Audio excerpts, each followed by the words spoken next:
For sure, miss na miss nyo na ang pinaka-latest update sa magkasintahang sino Janine Gutierrez at Paulo Avellino or mas kilala sa tawag na Paunin.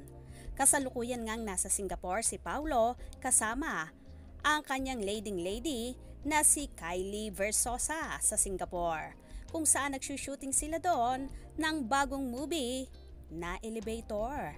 Habang busy sa shooting ang dalawa, ibinahagi naman ni Paulo sa kanyang Instagram stories ang short video at poster ng pinakabago nilang serye ni Kim Chiu, ang Linlang, na nakakagimbal ang mga magaganap sa naturang serye.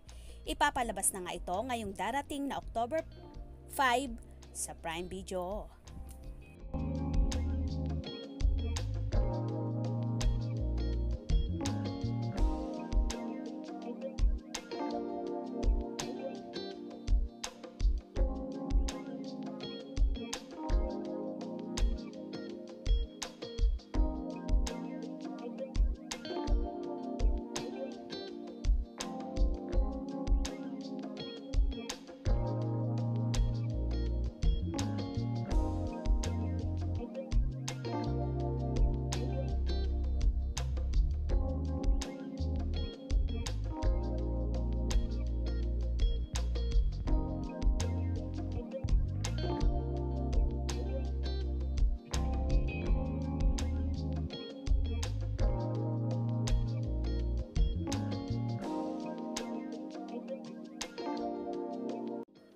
While si Janine Gutierrez naman ay wala gaanong update sa kanyang Instagram at social media account.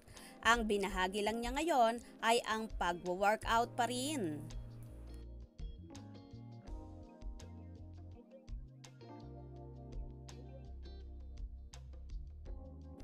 Samantala, nagbahagi rin siya ng ilang larawan ni late Ferdinand Marcos Sr.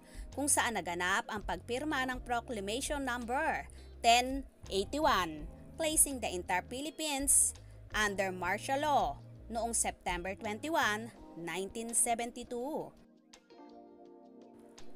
May caption din sa isang larawan na never forget the 51st anniversary of martial rule. Ganito nga ka-open si Janine pagdating sa mga history na importante sa ating bansa at henerasyon na maalaala ang mga bagay na pinagmulan at pinagdaanan ng ating bansang sinilangan.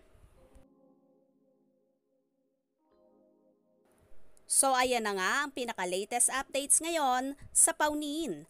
Kaya naman tumutok at wag na wag pahuhuli sa mga maiinit na kaganapan. Mga ka-scoop, anong inyong magiging reaction sa bidyong ito? Comment below!